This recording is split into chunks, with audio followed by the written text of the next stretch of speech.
Hi, this is Karie Bible, tour guide at the Hollywood Forever Cemetery, and welcome to week 17 of Tour Talk. This week's topic comes to us from Hen Johnson in the UK, who would love to learn more about Paul Muni. And I agree, that's a terrific topic, a great star that I have not yet discussed. Paul Muni was born in September 1895 in the Austria-Hungarian Empire.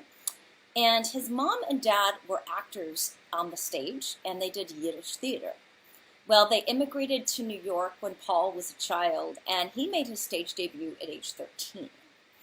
Then he made his film debut in 1929 in the film The Valiant, which earned him tremendous critical acclaim.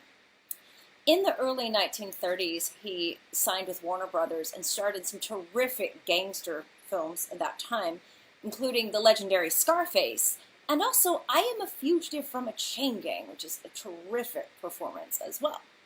He also starred in several biopics, including The Story of Louis Pasteur and The Life of Emile Zola. And he played Benito Juarez in the biopic Juarez, opposite Bette Davis.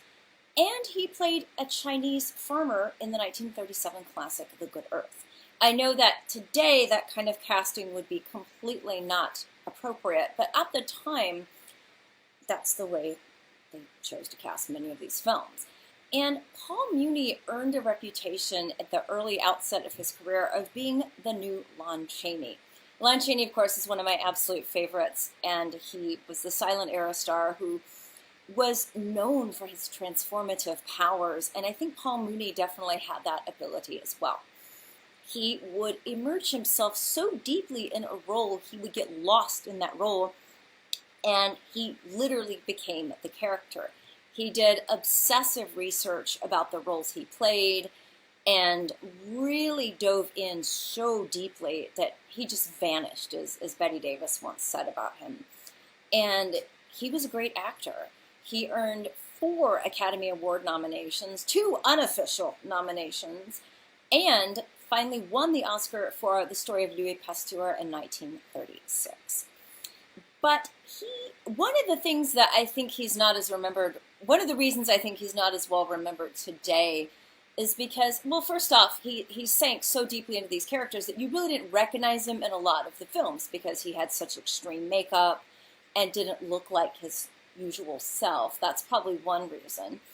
And also another is that he really was intensely private and he chose to fly below the radar. He married his wife Bella Finkel, and by all accounts they were extremely happily married for 46 years. So there were no toured affairs with co-stars, there were no dalliances with starlets, none of that stuff with him at all. And in between movies he was extremely private. He didn't want to go to parties or premieres or events if he could help it, and he really kind of liked to live life off the grid and as privately as possible. And that's very much how Lon Chaney was as well. In fact, Lon Chaney used to say, in between films, there is no Lon Chaney. So Paul Muni was very much in that mold of just wanting to be a character actor on screen, disappear into a role, and then disappear in his private life as well. So you might say that Paul Muni was a character actor, but really not a star in the conventional sense whatsoever. And he really preferred the stage as well. He felt much more comfortable in the world of theater than in the world of Hollywood. And he also got a Tony Award for his 1955 performance in Inherit the Wind on Broadway. Unfortunately, Paul Muni had some health issues. He had a tumor on one of his eyes and had to have his eye removed. And he eventually retired from the screen due to health issues. And he died at age 71 years old. And his wife Bella would die only a few years later. And they are both buried together in the Plains of Abraham section at Hollywood Forever. And after I'm done commenting, I'll post some links to Paul Muni films and also books on Paul Muni if you'd like to learn more. I've heard it not pronounced Paul Muni as well, so I'm not sure if it's Muni or Muni. I think it's Muni, actually, but anyway. But I really encourage you to watch his films.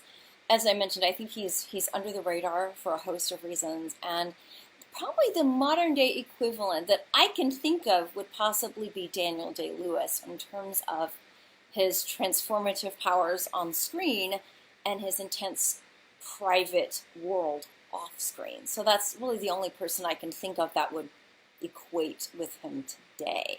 So that's a little bit about Paul Muni. Again, he was a fascinating person and really, I think, deserves to be recognized. Sometimes Turner Classic Movies does show his films. In fact, they dedicated a whole day to him last year for Summer Under the Stars. And plenty of his films are on DVD, so I will definitely post links to those. And another reason why I know you're tuning in right now is to hear the latest Close Up. Close Up is doing really, really well. In fact, one of his big fans who met him before the pandemic in Australia, she sent him a big box of treats this week, so I brought it to him, and he was very pleased. He's very happy, and he gets a steady stream of visitors. There's almost every day people are coming to visit him, feed him, water him. So he is living his absolute best life, and he's doing really, really well. So you can follow him at Close Up the Cemetery Cat on Instagram, which I encourage you to do. I will be posting little daily photos of his friends, his fans, his life at the cemetery. And thank you so much for tuning in. I'm sorry, it's really, really hot here in Los Angeles, so I'm kind of hanging on. But thank you again so much for watching. I'll post tons of links about Paul Muni and more soon from Hollywood Forever Tour Talk.